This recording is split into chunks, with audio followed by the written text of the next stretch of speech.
Namaste. Welcome to your prenatal asana series. We are going to practice Trikonasana, or also known as triangle pose, and its variations. Triangle pose is actually safe to be practiced in first and second trimester, but in third trimesters, we can either avoid it completely if the woman cannot maintain the balance of the body, or the belly size is too big to be dealt with, or we can just give the basic simple variation of the basic version of this asana and not to suggest the tougher variations in this asana. As the belly size grows, the skin also becomes sensitive around the belly area, and hence it can easily jerk. There can be easy possibility that the jerks can happen in this while stretching, or there can be a slight pain that can occur in the muscles underneath the belly, specifically the lower abdomen area, because of the stretch that has unconsciously occurred. So just being really aware of the body of each woman and the size of the belly, the weight of the belly can really vary, specifically in the third trimester. So if you're suggesting this asana, be very, very careful that they're not overstretching at any point in time. They are being aware of their breath. And while getting into the asana and coming out, they are breathing properly. Hence, they are mindful of the stretch, and there is no overstretch happening at any point in time. So these are important tips specifically while practicing any stretching asana in the prenatal phase. There are other conditions in which this asana should be avoided. One is placenta previa. Placenta previa is where the placement of the placenta is downwards towards the cervix. In this case, as this is a pelvic opening asana, so we want to avoid any condition where there can be more pressure put onto the placenta, as it's already downwards, and we do not want to put any further pressure on the placenta. The second condition is cervix stitch.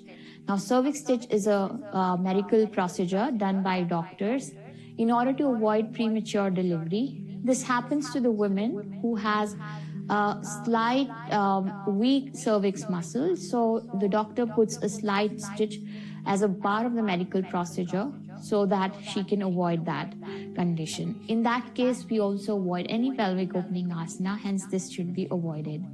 If she has a pre-existing strong hip pain or knee pain or pain in the pelvic area, if there is congestion in the pelvic area, this asana can actually relieve that. But if there is excessive pain in the pelvic area, we should be avoiding this. So knowing the difference is very important. Now, the congestion in the pelvic area or the lower back can happen very easily as the belly is growing, body is shifting, the lower back curve is getting deeper. All these conditions can actually cause pelvic congestion. So hence, this asana can actually help you relieve as we are stretching the pelvic muscles. But if there is stronger pain, then that's a different case and it should be avoided. This asana has actually many benefits because it's also partial balancing and stretching at the same time. It helps the nervous system to regain its balance. Also, at the same time, it allows an opportunity for the nervous system and your musculoskeletal system to create a coordination in between. And hence, it creates a very beautiful synchronicity between both the systems and allows the system to rejuvenate themselves. At the same time, it also helps your digestive system as you are stretching, so the excessive gas releases from the body, and as we are side stretching as well, so it stretches the stomach area and hence relieving any excessive gas, or also helps massaging the digestive system at the same time. Now, as we are stretching in this, so this allows a good stretch to the side muscles. It allows opening the pelvic muscles. It also opens the hip joints at the same time. It also gives a good stretch to the arms and the shoulders and the upper back at the same time. So relieving muscle tension is one of the benefits that this asana gives you as you practice this. So these are the benefits of this asana. And as we practice this, being mindful not to overstretch, keeping the breath intact at all time, and if it is uncomfortable at any point in time, please say this as precautionary instruction always, that if being in the asana is uncomfortable, the woman should actually come out immediately without jerking any part of her body. And even if you're asking her to stay in it, do not ask to stay more than 5 to 6 seconds, as staying longer in the asana becomes very difficult during the prenatal phase. It can cause breathlessness or restlessness in the body, as if she tries to stay for a longer period.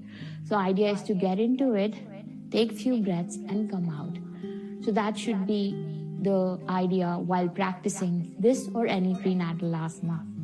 Now the way we enter into the asana is we take our left leg and create some space, and we gently create more space by stretching our right leg towards our right hand side. And now our left feet can actually face left side, and we can bend our left knee and stretch our right leg. Now this is the base position.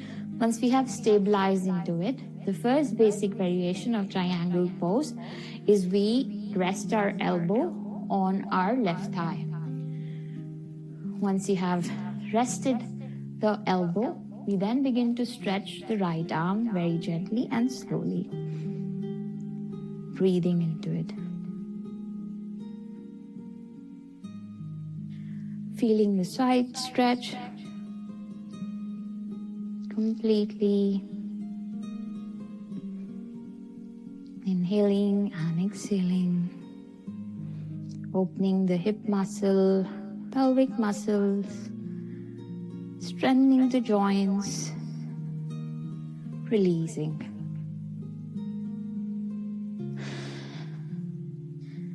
And coming center. Now the same asana can be practiced on the other side. Now, while I go into the other side, I will show you a variation that can give a bit more stretch to the muscles if one wishes to practice this one. So when we do the same thing other side, we just create some gap in the legs. Our right feet faces forward, right knee is bent. Once a good space is created, good stretch is created, left leg is completely straight. We then now try to touch our right hand on the floor. Once we have stabilized here, we now begin to stretch.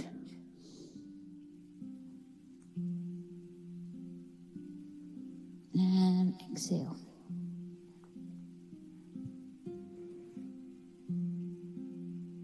And coming center.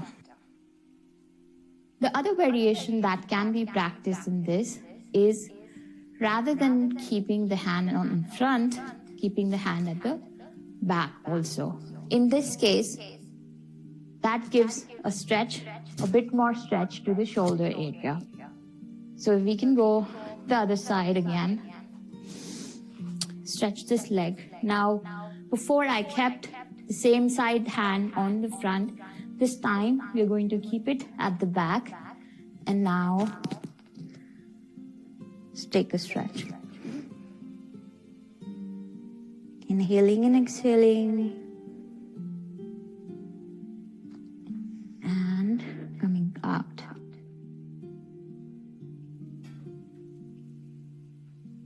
Being mindful of the breath, not to overstretch, going and coming with ease into the asana. All these things are very important. Rest, being mindful of the precautions that I shared initially, are very important. Otherwise, this is a very good practice. Thank you.